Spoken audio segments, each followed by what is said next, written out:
un massage, et non pas un soin, mais un massage, durant lequel on va s'occuper de l'ensemble du visage, des tissus profonds, des tissus superficiels, des muscles du visage. Donc l'idée va être de les masser.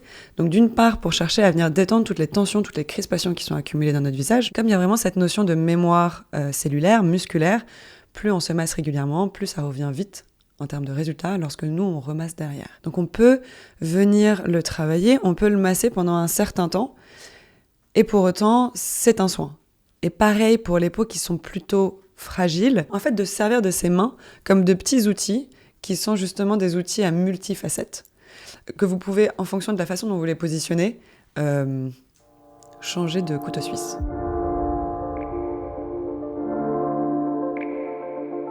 Bonjour à toutes et à tous et bienvenue dans Soin, le podcast d'Aromazone, dans lequel on explore différentes manières de prendre soin de soi et surtout de sa peau, grâce à l'expertise de femmes engagées et passionnantes. Elles sont médecins, dermatologues, naturopathes et même philosophes. Et toutes partagent une vision globale et éclairée du soin. Je suis Marine L'Orphelin, médecin généraliste et aussi autrice d'un guide pour prendre soin de votre santé qui s'appelle En pleine forme. Et aujourd'hui, nous allons mettre en lumière un outil de beauté extraordinaire et pourtant un peu sous-estimé, la main. Nous allons parler de massage Kobido, de musculature du visage et nous allons nous demander comment les massages peuvent accompagner la peau à bien vieillir et à rayonner. Notre invitée est facialiste, elle exerce en famille un véritable art du massage pratiqué de mère en fille. Avec sa sœur Margot, elle a rédigé 3 protocoles d'automassage pour le livre Soin d'Aromazone. Bienvenue Ottilie Faucheur. Merci beaucoup. Ottilie, toi en fait le massage il fait vraiment partie de ta vie parce que c'est une histoire de transmission familiale, si j'ai bien compris. Exactement. Est-ce que tu peux nous raconter un peu ce parcours ? Tout à fait. Alors initialement, donc, c'est notre maman qui a créé Faucheur Paris, qui elle donc fait du massage depuis aujourd'hui plus de 20 ans, qui était spécialisée, elle avait vraiment cet abord du massage qui était un peu holistique, donc il n'avait pas que la côté pratique, mais vraiment aussi cette notion de bien-être, au-delà juste de la détente corporelle. Et elle s'est tournée après un voyage en Inde vers le massage facial. Elle s'est rendue compte en fait que très rarement on nous massait le visage lors d'un massage corps, et qu'en fait au niveau du visage, il y avait tout autant de choses très importantes à masser, et puis surtout qui apportaient une détente profonde. Elle a farfouillé, recherché pour trouver un petit peu quelque chose, une technique, un protocole qui puisse vraiment s'occuper du visage également, mais de la même manière qu'on approche le corps, à savoir profondément. Et c'est comme ça qu'elle a découvert le massage Kobido. Donc ça a été l'une des pionnières sur la place parisienne à proposer des massages faciaux.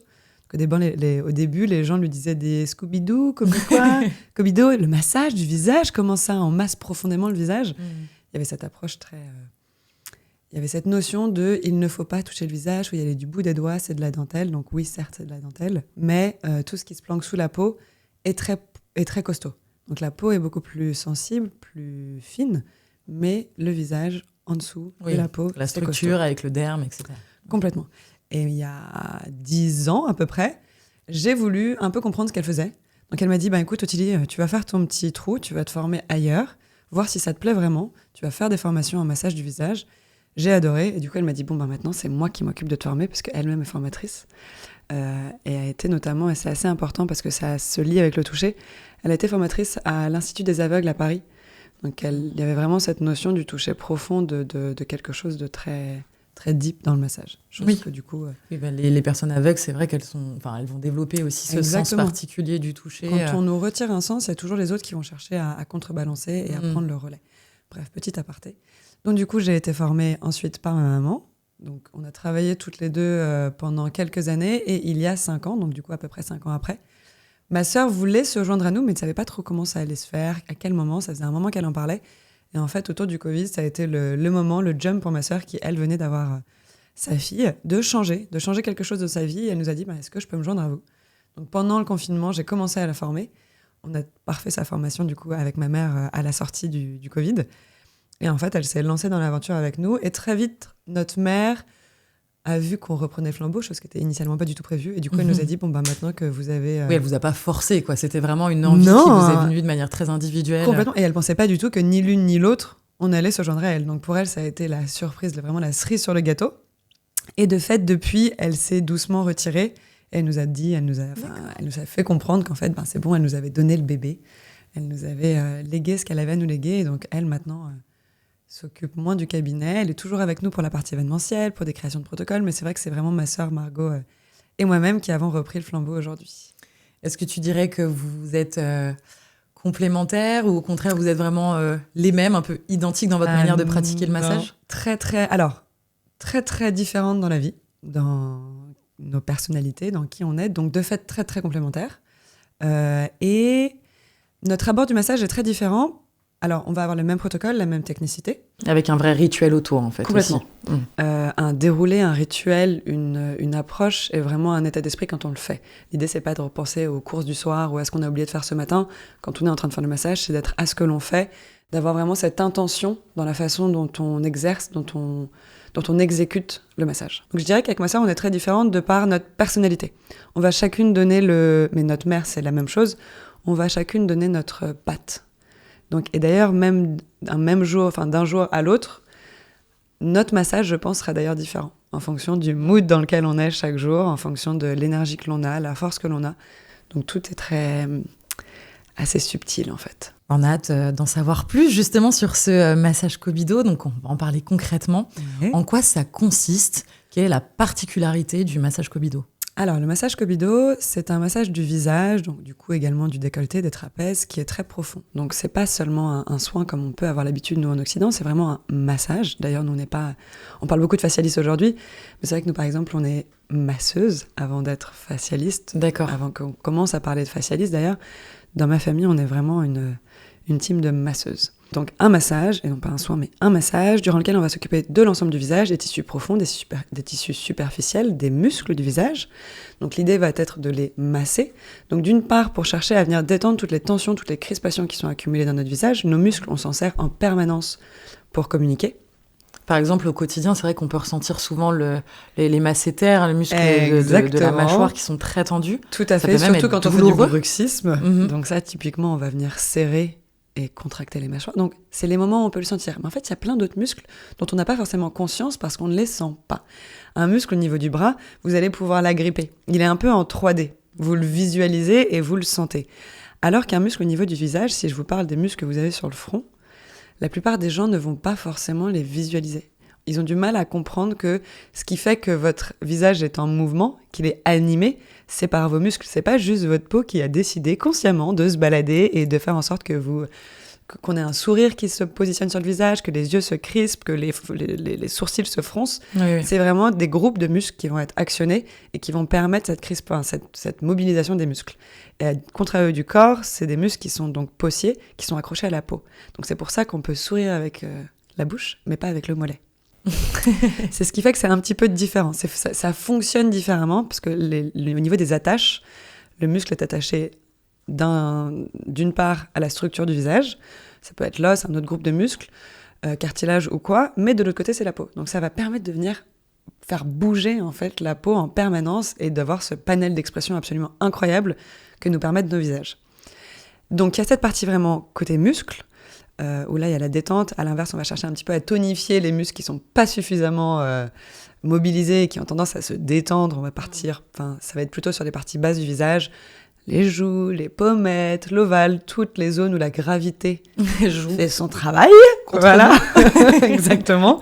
Donc là, on va aller chercher à travailler contre la gravité, à rehausser tous ces volumes.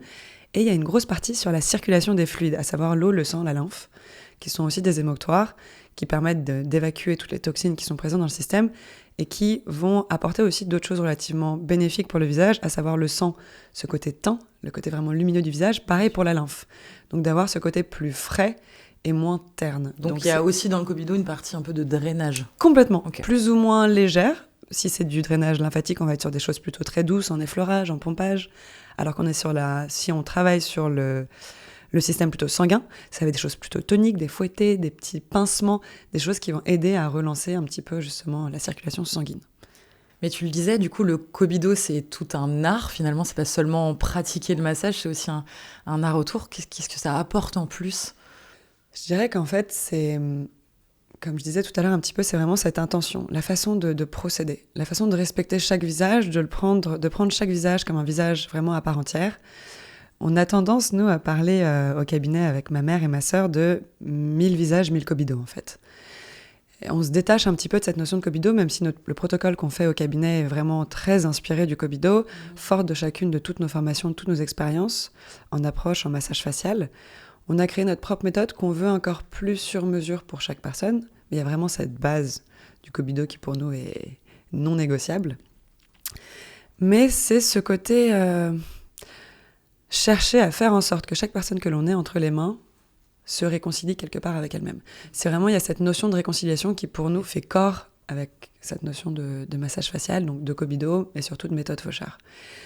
Et le plus, évidemment, c'est aussi l'aspect, la détente qu'on peut avoir via ce massage, qui fait qu'aussi l'idée, via cette détente, c'est que c'est très difficile de faire lâcher un muscle si on est tendu comme un string. Oui, bien sûr. Pardonnez-moi l'expression, mais si on est toute tendue, c'est quand même compliqué de faire lâcher. Donc l'idée étant de faire lâcher la tête pour que le corps lâche aussi. On le voit bien au début, on travaille un peu sur les trapèzes, parce que du coup, c'est une grosse zone de tension. Énorme zone de tension, et en fait, tout est interconnecté. Donc on va pas arrêter de masser le visage à la lisière, comme on pouvait le faire avec le make-up dans les années 2000, où on s'arrêtait pile poil à la lisière du visage. Non, le visage ne s'arrête pas là, on va vraiment aller plus loin. Donc c'est important de commencer relativement plus bas. Et on le voit au début, les trapèzes, quand on vient pousser un peu, on prend la température quelque part en faisant ça. Parfois, c'est verrouillé, ça ne bouge pas au niveau des épaules. Et au bout de 30 minutes, on va refaire ces mêmes pressions, voir en termes de mobilité ce qui se passe. Et en général, on a gagné plus de 5 cm de chaque côté en termes de mobilité, en termes de flexion au niveau des épaules. Donc on voit bien que les personnes ont lâché la tête, et donc le corps va avec. Et c'est vrai qu'aujourd'hui, pullulent un petit peu partout toutes ces techniques anti-âge, avec notamment beaucoup d'injections. C'est vrai que là, on parle de muscles, donc on pense tout de suite un peu au Botox qui va permettre de relâcher certains muscles, en tout cas de les bloquer. Est-ce que selon toi, le Kobido peut vraiment être une alternative anti-âge, je dirais, ou en tout cas pro-âge, pour permettre de limiter un peu les signes du vieillissement et d'améliorer tout simplement le visage? Alors moi, c'est un immense oui. Parce que tout simplement, alors c'est pas forcément juste nous qui le clamons haut et fort, c'est vraiment les résultats qu'on voit sur notre clientèle. C'est dingue de voir à quel point on a beaucoup de personnes qui sont un petit peu venues nous voir en fait un peu en dernière chance, à savoir j'ai fait ci, j'ai fait ça, je suis pas bien dans mes baskets, je suis pas bien dans mon visage, pas bien dans ma peau, y a ci, ça qui ne va pas. J'aimerais bien faire quelque chose, mais j'ai pas forcément très envie de faire quelque chose de plus invasif, à savoir des injections acide hyaluronique ou Botox, ou carrément lift. Donc les personnes viennent nous voir un petit peu en se disant, bon, j'essaye histoire de me dire que j'ai tout fait avant de passer à quelque chose de plus invasif, mais let's see. On a donc des clientes qui sont venues avec cette démarche d'essayer quelque chose de doux avant de passer à quelque chose de plus invasif, qui viennent aujourd'hui depuis 8 ans, et qui finalement n'ont rien fait d'autre que du massage. Donc elles étaient venues en pensant, voilà, essayer, histoire de se dire qu'on a tout tenté avant de passer à quelque chose d'autre, et puis finalement c'est amplement suffisant en fait. Donc les résultats sont suffisamment présents et visibles pour que cette envie précédente de faire quelque chose d'un peu plus drastique, finalement se soit évacuée avec l'arrivée du massage. Mais on est d'accord que pour qu'il y ait une efficacité à long terme, il faut quand même avoir une certaine régularité. Complètement. C'est pas comme les injections qui sont faites une fois tous les, je dis n'importe quoi, je crois que c'est entre 6 mois, 1 an, ça dépend un petit peu de votre visage, de la contraction de vos muscles et de la nécessité de chacun. Là, par contre, ça nécessite une régularité qui est plutôt basée entre... L'idéal, c'est 1 fois par mois. Après, il y a une variation. Il y a des personnes qui vont venir tous les 15 jours. C'est merveilleux. D'autres qui ne pourront pas, que ce soit en termes d'emploi du temps ou de budget, venir à ce moment-là. Donc, ils vont venir plutôt 1 fois tous les mois et demi. L'idée étant donc toujours que ça gravite autour d'1 mois. À l'inverse, on a des personnes pour qui ça va être plus ponctuel. Donc, il y a différents schémas. Idéalement, quand c'est 4 fois par an, par exemple, l'idée est de le caler de façon intelligente, à savoir changement de saison.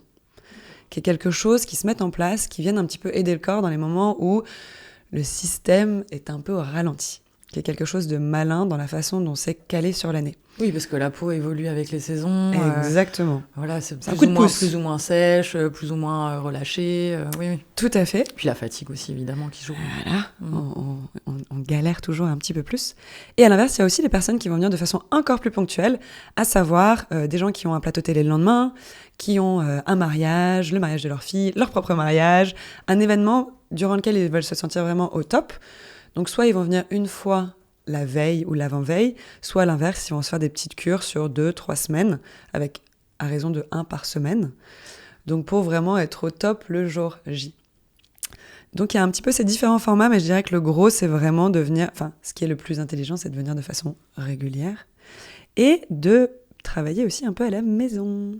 Justement, tu anticipes un peu ma prochaine question, qui est, voilà, on a envie de connaître concrètement quels gestes on peut faire facilement à la maison pour se faire du bien, évidemment, soi-même, avec voilà, de l'automassage du visage, avec cet effet recherché un peu cobido.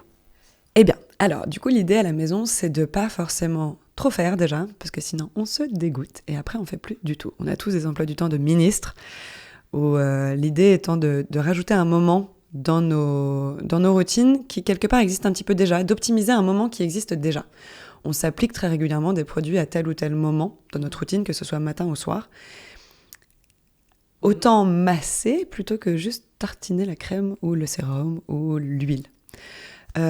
Masser à la maison, ça va permettre 2 choses. Alors, je parle 2 choses quand on fait en à côté des massages en cabinet. Ça fait perdurer déjà les effets acquis. Donc ça, c'est la petite carotte qui a tendance à motiver parce qu'on sait que du coup, les effets acquis entre nos mains va perdurer plus longtemps. Donc ça, c'est motivant. Et ça prépare aussi le visage pour les massages suivants.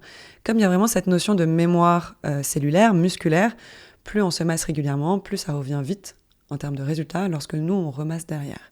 L'idée est de trouver un petit peu son moment, le moment idéal pour pas le zapper. Moi, je sais que le matin, c'est pas possible. J'ai pas le temps. C'est pas mon moment. J'aime bien quelque chose de doux. J'ai besoin de lenteur le matin. Alors que le soir, à l'inverse, j'ai vraiment tout ce temps devant moi pour me masser le visage.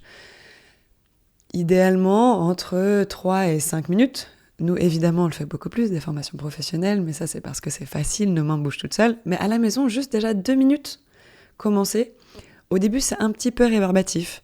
Il faut le faire, il faut y penser. Oui, c'est le temps d'installer justement cette routine, voilà. De pratiquer les gestes et de les ancrer tout simplement. Comme un enfant après lequel on court pour se laver les dents. Là, c'est un petit peu la même idée. D'abord, il va falloir penser à le faire, puis finalement, ces gestes auxquels on pensait au début vont devenir très automatiques. Oui, dans l'idée, en fait, comme tu disais, au lieu d'appliquer son sérum ou sa crème juste voilà, comme ça, rapidement, on applique le produit en faisant le massage en même temps. En conscience, en fait, quelque part. On va venir masser profondément. Alors, il faut choisir les bons produits pour les bonnes manœuvres. Tous les produits ne se massent pas de la même manière. Il y a des textures qui vont être plutôt aqueuses, d'autres plutôt grasses. Évidemment, les textures plus grasses, ça sera plus adéquate, parce que vous aurez de la glisse sous la main pendant un temps plus long. Donc, il y aura plus de temps pour exercer ces manœuvres. Après, à l'inverse, chaque étape peut aussi être utilisée pour différentes manœuvres. Donc là, on gagne encore plus de temps dans la routine qui est préexistante. Tout ce qui va être tapotement, des choses où on n'a pas besoin de vraiment glisser, on peut le faire avec des sérums même très aqueux. Tout ce qui va être ça va stimuler un peu la circulation ? Oui, ça va oxygéner un petit peu. Tout ce qui va être tapotement du bout des doigts, ça va être justement pour plutôt activer la circulation sanguine. Pareil pour les petits pincements. Ça, il n'y a pas forcément besoin de beaucoup de glisse. Donc l'idée est de venir un peu intelligemment caler les différentes gestuelles en fonction des différentes textures. Après, c'est vrai qu'en étant novice, entre guillemets, quand c'est pas son métier et qu'on veut se masser à la maison, le plus simple étant de se masser du coup avec des huiles ou des baumes. Typiquement, chez Aromazone, les huiles qui vont être tip-top et relativement adéquates, ça va être l'huile précieuse. Nous, c'est celle dont on sert tout le temps au cabinet pour notre clientèle. Ça va être très bien pour les peaux pour toutes les peaux, qui plus est les peaux matures également. En revanche, pour les peaux qui ont tendance à être un petit peu problématiques, j'aurais tendance plutôt à conseiller l'oléosérum purifiant, qui est celui que moi j'utilise aussi souvent le soir. L'huile précieuse étant un peu trop riche pour moi. Ça va être du coup ce côté un petit peu sérum, mais avec cette texture huileuse relativement fine que vous pouvez du coup manipuler. Donc on peut venir le travailler, on peut le masser pendant un certain temps, et pour autant, c'est un soin. Et pareil pour les peaux qui sont plutôt fragiles, la même version, mais plutôt peau sensible. Du coup, cette fois-ci, l'oléosérum apaisant, le rose. C'est les deux sur lesquels moi je vais jouer à chaque fois. Et là, c'est pareil. Vous avez toujours cette texture huile, donc que l'on peut masser, que l'on peut travailler, mais avec le côté traitant. Plusieurs automassages sont d'ailleurs à retrouver donc, dans le livre Tout à fait. d'Aromazone. Est-ce que tu peux nous donner un aperçu avec quelques gestes? Par exemple, je te suggère, pour traiter la ride du lion ou redessiner l'ovale du visage. Alors, concrètement, typiquement, ride du lion, ça va être un problème en général de fermeture un petit peu. Il y a vraiment des petites choses qui sont axées donc, dans le livre, donc c'est parfait. Un petit spoiler, donc au niveau de l'intersourcilier, l'idée, ça va vraiment être de venir ouvrir ces deux muscles, les deux petits corrugateurs, deux muscles que vous avez vraiment à la base de chaque sourcil, qui en fait, en se contractant, viennent se rapprocher et créer au centre Je la connais bien, celle-ci. cette petite ridule qui nous enquiquine. Donc l'idée, ça va être de venir vraiment ouvrir, de pianoter un petit peu sur place et d'ouvrir. Vous pouvez aussi tout simplement faire des cercles où vous allez venir chercher en fait à détendre le muscle. D'accord. Décontracter le muscle qui lui est en force. Donc l'idée c'est de le faire lâcher. Au niveau de l'ovale, ça va être des choses, alors là typiquement ça glisse pas, donc je veux pas trop le faire parce que l'idée n'étant de pas étirer la peau, de pas abîmer la peau sans glisse. D'accord. D'où l'intérêt toujours d'avoir une huile ou un baume. Mais ça va être de venir faire des choses où on gaine avec les doigts. Hop, vous encadrez vraiment l'ovale. Vous avez la même chose avec les poings. En fait, de servir de ses mains comme de petits outils qui sont justement des outils à multifacettes que vous pouvez, en fonction de la façon dont vous les positionnez, changer de couteau suisse, en gros. Bah, très bien. Donc ça va vraiment être, voilà. Pour l'ovale, aller vers l'extérieur, vers le haut, chercher à gainer. Et à l'inverse, pour ce qui est de l'intersourcilier, c'est de détendre. L'idée aussi, durant ce massage, c'est vraiment de retirer toutes les adhérences qui se trouvent entre les différentes couches de tissu ou entre les différents muscles, qui en fait, avec le temps, font perdre de la mobilité dans le visage. Donc on a vraiment cette sensation que le visage est un peu bloqué dans ses expressions, dans ses émotions. Donc l'idée, c'est de rapporter de la vie et du mouvement, sans pour autant que, de par cet over-mouvement, les rides s'installent et se C'est la question creusent. que j'allais te poser. On risque pas de justement faire relâcher la peau? Non, en fait, quand je parle des mouvements, c'est plus quand on parle, là, quand on se parle toutes les deux. Moi, je sais que par exemple, je contracte tout le temps le front. Donc du coup, souvent, ce qui va se passer, c'est qu'en fait, quand on contracte beaucoup le front, quand on parle avec les yeux, comme ça, on va contracter le front en permanence, ce qui est normal de par l'émotion dans laquelle je suis en parlant, tout enthousiaste. Mais en fait, l'idée, c'est de pas rester ensuite, après, quand je vais être sur mon ordinateur ou dans une émotion complètement autre, de rester coincé avec les deux frontaux contractés. Parce qu'en fait, ce qui se passe, c'est comme les épaules, si tu contractes les muscles pendant un certain temps, ils vont rester dans cette contraction, alors que tu n'es plus amené à être dans cette contraction. Oui. Donc c'est comme quand il fait très froid en hiver, on hausse les épaules, on arrive à la maison, on devrait lâcher. Mais parce qu'on les a eu au perché tout l'après-midi dans le froid, on va avoir du mal à décontracter le muscle. Donc favoriser le relâchement va juste permettre de remettre la peau à un état neutre, Exactement, on va dire, et pas forcément d'accentuer le... Non, tout à fait. C'est cette l'effet notion de gravité. neutre. Et c'est très bien que tu en parles. C'est cette notion de reset un petit peu. C'est pour ça que j'ai tendance, pour ce qui va être des rides et des ridules, à conseiller de se masser le soir pour qu'en fait, on ne s'endorme pas dans ces contractions avec donc la peau qui forme un pli pour suivre la contraction du muscle. La peau, elle n'a pas cette capacité de rétractation. Donc, elle va gondoler en surface. Et c'est au creux de chaque petite gondole que va se créer une ride. Donc, l'idée, c'est de venir, en fait, détendre le muscle pour que la peau, elle soit plane, vraiment en surface, et que, de fait, tu aies X heures donc, de sommeil ou chez toi ou tranquille, durant lesquelles ta peau va être en position neutre. Très clair. Donc, ça sera plus aplani. Merci beaucoup. Moi, je vais appliquer ces gestes dès ce soir dans ma petite Clair routine. c'est très clair dans le livre, c'est plus clair que ce que j'explique là. Oui, et puis encore d'autres protocoles, d'autres automassages pour proposés. différentes zones et différentes problématiques. Ottilie, c'est un peu notre question phare du podcast. Nous aimerions toutes connaître ta routine de soins, vraiment celle que tu appliques toi, tes produits coup de cœur, la manière dont tu les appliques. Alors le matin, je commence par un nettoyant tout doux, vraiment tout doux pour pas suragresser la peau, parce qu'en soit pendant la nuit, elle s'est pas salie, elle peut être un petit peu plus grasse de par la transpiration. Donc juste pour éliminer un petit peu cet excédent de sébum avec ce nettoyant tout doux, j'enchaîne avec la lotion tonique à l'acide hyaluronique et zinc d'Aromazone, que je vais pas appliquer sur un coton, que je vais vraiment déposer dans la main, à savoir 3-4 gouttes, même pas 2-3 gouttes plutôt, répartir sur l'ensemble des mains, et je vais venir vraiment le tapoter un peu à la façon d'un sérum. Vraiment brièvement. Un peu pour son petit effet anti-imperfection. Enfin. Exactement. Je suis très sujette aux aux changements hormonaux et à la répercussion que ça peut avoir sur ma peau. Donc il a fallu que je trouve vraiment l'équilibre entre j'ai besoin d'hydratation, parce que j'ai pas une peau qui est particulièrement grasse ou mixte, qui est même parfois plutôt sèche, mais j'ai aussi des imperfections. Du coup, c'était toujours un petit peu jongler et trouver le bon mix. Donc ça, je commence avec du coup de l'hydratation via l'acide hyaluronique qu'il y a dans le tonique. Et à l'inverse, je viens quand même cibler et préparer un peu le terrain avec du coup le zinc et le niacinamide. Ensuite, j'enchaîne toujours un petit peu sur le même format avec, je mets 2 sérums. Premier sérum, toujours Aromazone, acide salicylique et zinc. Là, ça va être vraiment un petit peu ciblé. Je vais le mettre plutôt sur la zone T pour venir un petit peu gainer, refermer les pores. Et pareil, toujours un petit peu préparer le terrain en cas d'inflammation et de boutons à venir, chose qui est toujours un peu en zoom-zoom, prêt à débouler à tout moment. Ensuite, je mets le sérum qui est une découverte d'il y a quelques mois, d'il y a 2 mois, que je mets tous les jours et qui est devenu un gros crush. Le sérum probiotique Aromazone, celui qui est rose, qui est un petit peu crémeux et qui a ce côté un peu de tenseur. Donc j'ai vraiment senti que ça venait équilibrer ma peau, chose dont j'ai vraiment besoin. Les probiotiques vont agir sur la flore cutanée. Et puis... Exactement. Et ayant la maladie de Crohn, j'ai aussi des problèmes de flore du coup intestinale, donc il faut que les deux jouent ensemble. Donc je traite d'un côté les probiotiques pour le bidou et la peau a trouvé du coup son équivalent avec ce sérum probiotique. Et ensuite, j'applique une crème hydratante relativement texture gel crème, très neutre, comme j'ai déjà mes 2 étapes de sérum auparavant, et que j'applique aussi la lotion. En général, avec ça, je suis tranquille toute la journée, bien hydratée, bien coucoune, et je sens qu'en fait, tout est protégé, tout est loqué. Et le soir, je vais avoir un nettoyage en 2 étapes, phase huileuse, puis sous la douche, une phase douce, mousseuse, mais douce. Et ensuite, quand je sors de la douche, ça va être le sérum. Pareil, c'est assez récent, 2 mois, mais je l'aime beaucoup parce que j'ai eu beaucoup de taches. J'ai vécu au soleil pendant 5 ans. J'ai un peu poussé le bouchon un peu trop loin, côté soleil. Tu as utilisé ton capital soleil. Voilà, et comme c'est l'époque où j'avais aussi mes unbalance pour la peau, j'ai eu des petits boutons, donc j'ai eu des petites taches.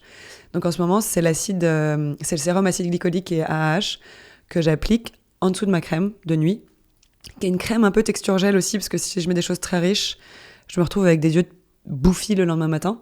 Donc j'ai ce sérum que j'applique en tapotement et en cupping, et ma crème qui est plutôt une crème gel que j'applique le soir, et en soi, c'est tout. Et une fois par semaine, j'applique un masque aux probiotiques aussi. Pareil, et tu t'automasses. Et tu te fais masser aussi le visage de temps en temps. Je me fais masser de temps en temps et je m'automasse tous les soirs. Mais moi, j'avoue, je suis dans une step au-dessus, je m'automasse de 15 à 20 minutes tous les soirs. Mais parce que je le fais devant un movie avec mon huile et en fait, j'y pense pas. Je mets 2 coudes sur un gros coussin parce que sinon, tu te fais aussi les bras. Et je vais masser.